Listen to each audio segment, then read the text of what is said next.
This is Scott, Kilo Sierra 6, Delta Alpha Yankee, and for today's video, we're going to be doing our first radio review, and we're going to be specifically comparing a couple of radios that are talked about quite a lot lately. One of the radios in particular is my #1 recommendation for new amateur radio operators that are looking for a decent dual band analog HT that's good for outdoors use. And I'll just tell you right away, it's the FT-65. And as I go through the video, I think it'll become real apparent why that is. But let's get to the actual radios themselves. And one of the first things that people notice is these two things look quite a lot alike. In terms of form factor, cosmetics, etc., they seem to be virtually identical. And the assumption is made, and has been made often in other radio reviews, that there's really no difference between two radios other than the price. And when it comes to price, the FT-4X is right in the $80 range, $79.95, and the FT-65 is in the $90 range at $89.95. So you have a $10 difference between the two radios. So I guess it really comes down to, and unfortunately, some people make that choice going, well, it's $10 cheaper, I'll go with the FT-4X. But what they don't realize is the FT-4X is not in any way as good a radio as the FT-65. In fact, there are quite a few very, very significant differences between the two radios that make one just heads and shoulders better than the other. And for a $10 difference, it's a pretty amazing gap. So let me go through first some of the common features between the two radios that they both share, and then we'll start talking about some of the differences, and this will make a bit more sense. So to begin with, both are dual band, 2 meter, 70 centimeter analog radios. Each has a 200 channel capacity, and within the 200 channel capacity, you can allocate those channels in any way, shape, or form you want to 10 separate banks, and that's a great thing. And that is a huge upgrade over a lot of the Chinese radios that don't allow you to organize your channels by banks. And I happen to like that, going from one area to another. I can just switch a bank and have all my channels already set up. It's a very convenient system versus scanning a bunch of channels that are not useful once you're out of a certain area. So banks are awesome. In terms of transmit range for both radios, they are 144 to 148 megahertz on the 2 meter VHF side, and 430 to 450 megahertz on the 70 centimeter UHF side. So what that means is these are locked into the US amateur radio frequencies, like most of the radios should be when they come over here. Unlike, of course, we all know the Baofangs, they'll go in like the 136 to 174 range and 400 to 480. The Yaesus will do that, but you have to do a code entry modification to the radio. It's pretty simple to do. You just hit a couple of keys, punch in I think it's a 6-digit code, and you're good to go. It expands the transmit right out to the 136 to 174 megahertz range and the 400 to 480 megahertz range. So if someone is telling you, well, don't go with one of these because it won't do, out-of-band transmissions like the Baofang does. And while on that subject, I have a separate video where I talk about MarsCap mods and where they're useful and where they're not useful. And I won't really delve into that here because it takes up a lot of time. But suffice it to say, if there's something that's important to you, it can be done, and it's easily done. You don't have to knock a chip off the board or tear the radio down or anything. Just punch a couple of keys, punch in a code, and you're good to go. Now, what's odd is I know a couple of retailers that they charge, for instance, like if you want to buy an FT-60 or an FT-70 or an FT-3 that has a piece on the circuit board that needs to be removed in order to expand the transmit range, they charge a fee of about $35 in labor to do that for you. Weirdly enough, they also will charge you $35 to do that modification for one of these radios, which is nuts. Don't do it. It's a waste of $35. It truly is. Spend that $35 on a speaker mic. Don't do that. You don't have to look very far to find the code set you need to expand the transmit range on these things. So just a word to the wise. As far as receive range, 136 to 174 megahertz, 480 to 480 or 400 to 480 megahertz, and 65 to 108 megahertz for the FM broadcast band.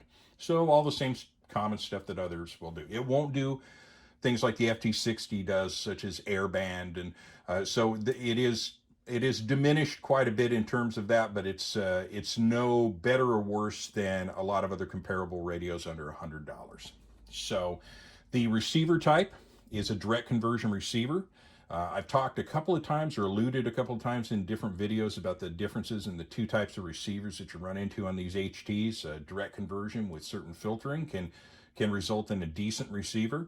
And then, of course, you've got your double conversion super heterodyne receivers in the higher end radios. That's kind of the gold standard. But it doesn't necessarily mean a direct conversion receiver is a bad thing.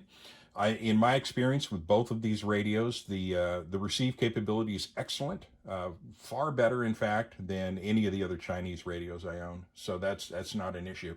And real quick, talking about the subject of Chinese, these radios, these two specifically, if you open them up, they do say made in China.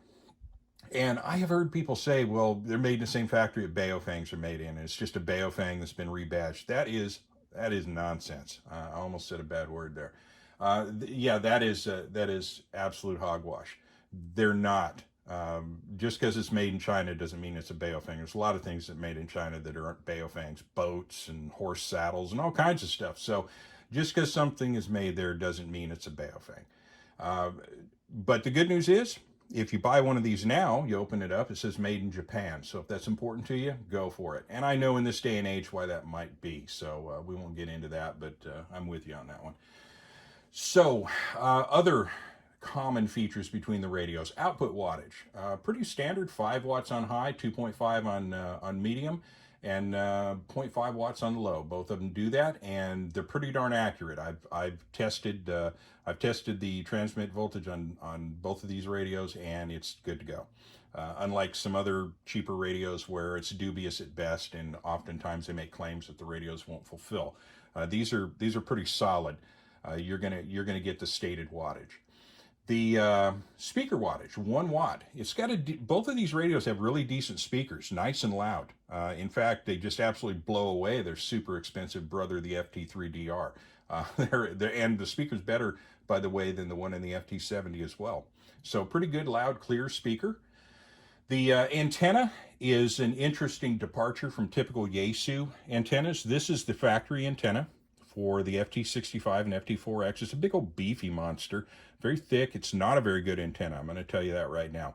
That is one area you're going to want to upgrade. It's okay, but there are some radios out there have actually remarkably good rubber ducks on them. This one is not remarkably good. It kind of sucks, but it's a reverse SMA, which is very similar.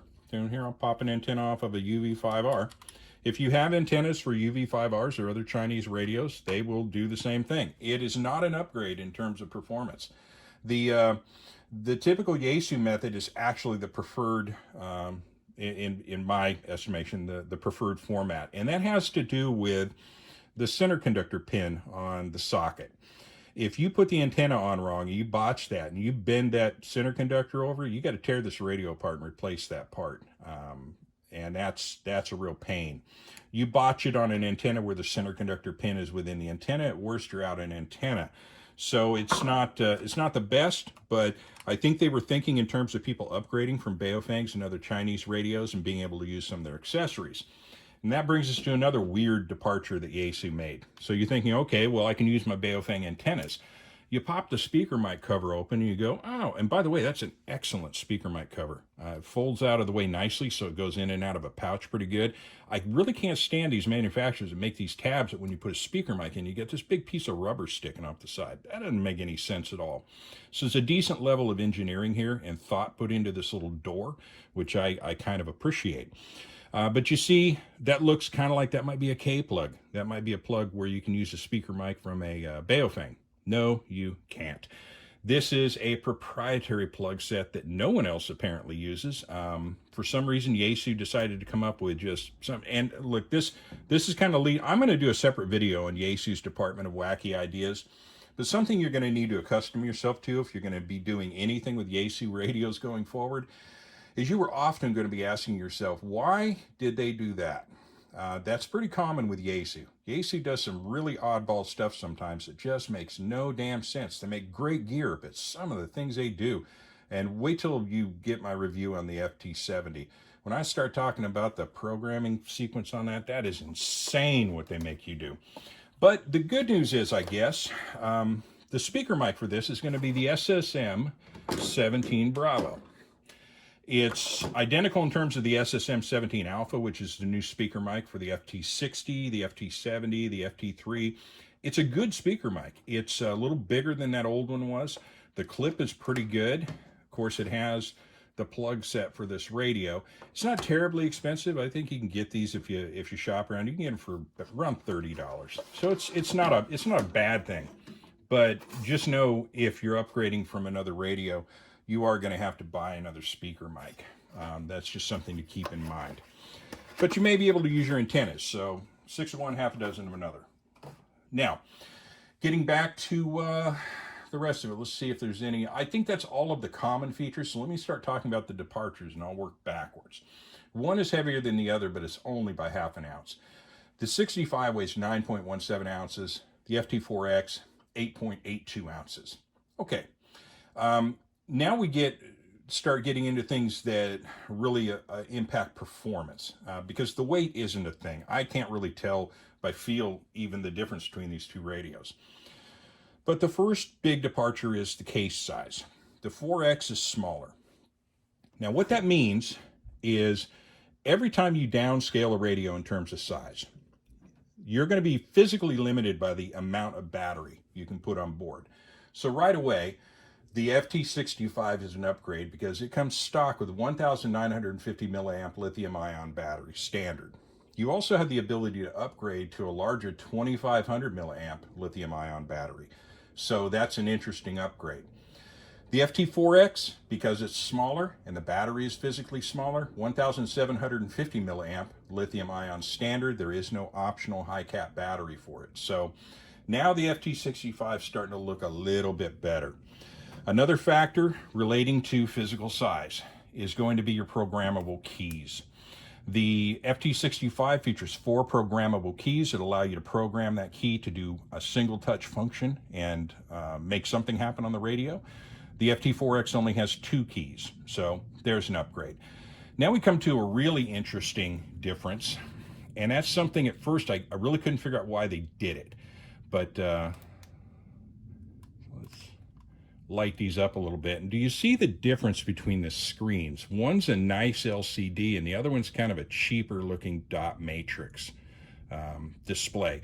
Doesn't really mean that much, but one looks a little better, but also the LCD, you're able to display more characters per inch on the screen than you can with the dot matrix. It's a little thing, but it is a thing. So something to consider there. And right away you're saying, well, this seems a little cheaper.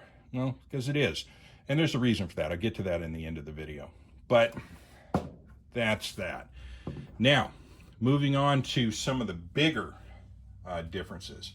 And these are huge differences. In fact, differences so dramatic that it definitely immediately knocks the other one out of contention, and that is weather resistance and shock resistance.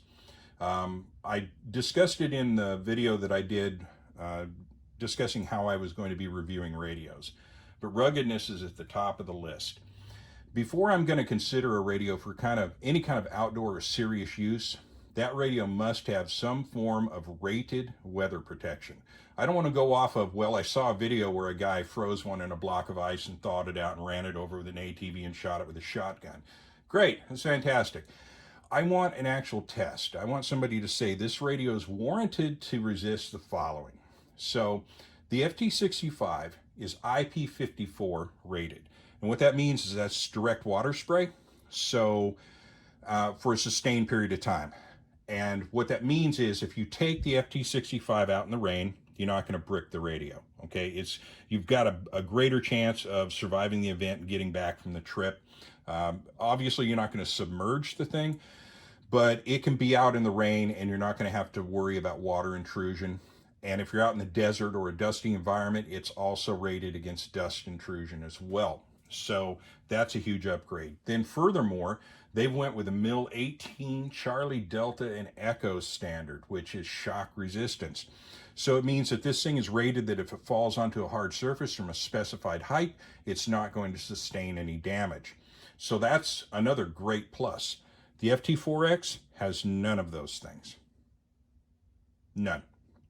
So with no stated weather protection and no stated shock protection, right away I'm like, all right, well, the FT-4X is definitely out in terms of a radio that I would feel comfortable taking out in the woods. Just is what it is. So there you go. So the two radios, as you can see, are radically different, but they're only $10 apart. So if I had to make the purchasing decision between $80 for this radio, which doesn't have half of the features that this one has, I'm selecting this one for the other $10. That's a massive amount of benefit you get off of an additional $10. So every single time I'm going to recommend the FT-65. I'm not saying the FT-4X is a bad radio. In fact, I use my FT-4X quite a lot. I'm just saying the FT-65 is better. It just is. That's the facts. I can't really sugarcoat it or make you feel better about your buying decision. If you bought a 4X, okay, fine. Continue using it. It doesn't mean radio is going to stop working just because you didn't make the right buying decision. But what I am saying is you should have bought an FT-65. So what do I use the FT-4X for? Well, it's compact. It's small. So what I did was I put this little super flexible Comet, looks like SMA 209 antenna on there. And because it's small and fits in a cargo pocket pretty effectively, this is a radio I sneak into my pocket when my wife takes me to barbecues and stuff so I can play radio when I get bored. Surprisingly good reception on receive with that little bitty antenna. Transmit, not so great, but if I'm near a decent repeater or a voting system, I'm good. I can get in, and it's fairly clear. A little bit of hiss, but not too bad. Signal reports for the FT-65, especially with the Nagoya NA701 antenna on it, are just excellent all the way across the board. And I use the 65 a lot. I have some fairly expensive radios and a pretty good selection of radios to pull from. I'm kind of surprised by how often I take the 65 with me. Oddly enough, when I think I'm going to be involved in something where, the radio might actually get damaged, I tend to take the FT-65 for a couple of reasons. One, it's a little easier to replace if it does get completely destroyed, but I've got a lot of confidence in it. And in doing so, I've used it enough to, it passes with flying colors on all of my criteria. It's rugged. It's reliable. There are some oddball issues involved. I'll admit that. Yaesu does some weird stuff. I'm not even going to talk about the orange button. The orange button does stupid things. I don't like the orange button. If you press it for too long, it does the same thing that the Baofeng does. And of course they also couldn't resist putting a light on it. They had to put it. It's not huge, but it's there. There is a sequence, and I'll cover it in another video. There is a sequence you can do with this. It's kind of cute. It'll actually flash SOS, but it'll send SOS over a channel if you have it programmed too. So kind of got to be careful about that as well. But what I'm going to be doing going forward is I'll be focusing quite a bit more on how to actually run these radios, some tips, some tricks, some usable accessories, etc. But for the purpose of this video, it's just kind of an introduction and sort of to determine of the two radios which is the best and which you might want to consider. And then going forward, I will do some videos on things like how to execute some of the programming features, how to lock out the keypad, some useful stuff. But here's the cool thing. One really great thing, and I wish I would have brought it out here with me. It's in my office. The manual for both of these radios is superb. It is excellent. It is in English. It is in usable English. It explains things fairly detailed. Additionally, Yaesu allows you to download the manuals in PDF format.